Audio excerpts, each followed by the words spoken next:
अस्सलाम वालेकुम friends, welcome back to top smarties drama serial Hasrat. Story start करने से पहले अगर हम थोड़ी सी गलती की बात करें तो सनाया जब बच्चों को पीटीएम के लिए ले जा रही थी तो आप देख सकते हैं कि सनाया ने ग्रीन कलर का ड्रेस पहना है। लेकिन फिर कमाल की बात तो ये है कि रास्ते में ही गाड़ी में जाते जाते और स्कूल तक पहुंचते पहुंचते सनाया का ड्रेस भी चेंज हो गया कि यहाँ पर देखिए प्रिंसिपल के सामने बैठी है तो ड्रेस टोटली चेंज है। अब यहाँ पर स्टोरी की बात करें तो प्रिंसिपल साहिबा सनाया से कहने लगी कि बच्चे बहुत पीछे जा चुके हैं, बच्चे जितने ब्रिलियंट हुआ करते थे अब उतने ही डाउन हो चुके हैं। पेरेंट्स की तरफ से सही तवज्जो नहीं मिलती तभी बच्चा पीछे चला जाता है। सनाया बच्चों को लेकर काफ़ी परेशान हो गई क्योंकि अपनी टेंशन में उसने वाकई बच्चों की स्टडी का ख्याल नहीं रखा। आज घर आई तो बच्चों का बैग खोलकर देखा, उनकी डायरीज देखी जिसमें बच्चों के होमवर्क पेंडिंग थे और डायरी पर भी टीचर ने काफ़ी बार कंप्लेन नोट भेजा था, लेकिन सनाया ने अपनी टेंशन में बच्चों के उस कंप्लेन नोट को भी गौर नहीं किया। अब उसने ठान ली है कि वो बच्चों का ख्याल रखेगी चाहे कुछ भी हो जाए। दूसरी तरफ फबीहा को आखिरकार डॉक्टर ने खुशखबरी सुना दी। जैसे ही खुशी खुशी डॉक्टर के रूम से निकली तो यहाँ पर सोमिया अपनी सास को लाई हुई थी हॉस्पिटल में चेकअप के लिए।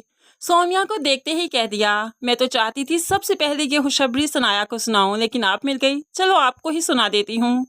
मैं अरहम को वो खुशी देने जा रही हूँ जिससे फैमिली कंप्लीट हो जाती है। देखा है ना खुशी की बात। मैंने तो बहुत बार कहा था सनाया से कि मेरे साथ लगा कर रखो, हम मिल बांट कर खाएंगे, लेकिन उसे अलग रहना था। अब देखना, मैं अरहम तो सनाया से छीन ही चुकी हूँ, लेकिन मेरा बच्चा आने के बाद सनाया से उसके बच्चों का बाप भी छीन लूंगी। यही सब कुछ होना चाहिए सनाया के साथ।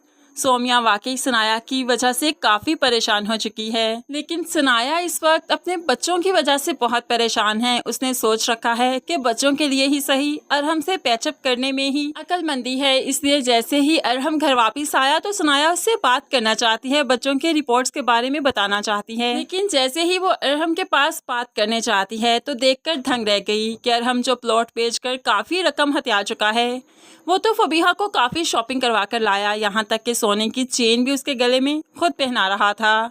ये सब कुछ देखना सनाया के लिए काफ़ी अजियतनाक था। फबीहा तो मुस्कुराते हुए अरहम से कहने लगी, हसरतें ऐसी पूरी होती हैं, आज पता चला मुझे। सनाया जो पहले सौतन का दुख झेल रही थी और फिर बच्चों की तरफ से परेशानी थी और अब फबीहा भी माँ बनने वाली, एक के बाद दूसरी परेशानी सनाया की ज़िंदगी में आती ही जा रही है। अब यहाँ पर बच्चे जो कि बाप को पीटीएम पर ना देखकर बहुत परेशान थे, इसलिए सारा गुबार आकर फबीहा पर उतारने लगे। बहुत गंदी हैं आप, आपने हमसे हमारे बाबा छीन लिया, आज पहली बार वो हमारे साथ पीटीएम पर नहीं थे, हम कितने एम्बेरस हुए अपने फ्रेंड्स के सामने। अब यहाँ पर सारा इल्ज़ाम वो फबीहा को देते हैं तो अरहम फबीहा के सामने बच्चों को डांटते हुए कमरे से बाहर निकाल देता है।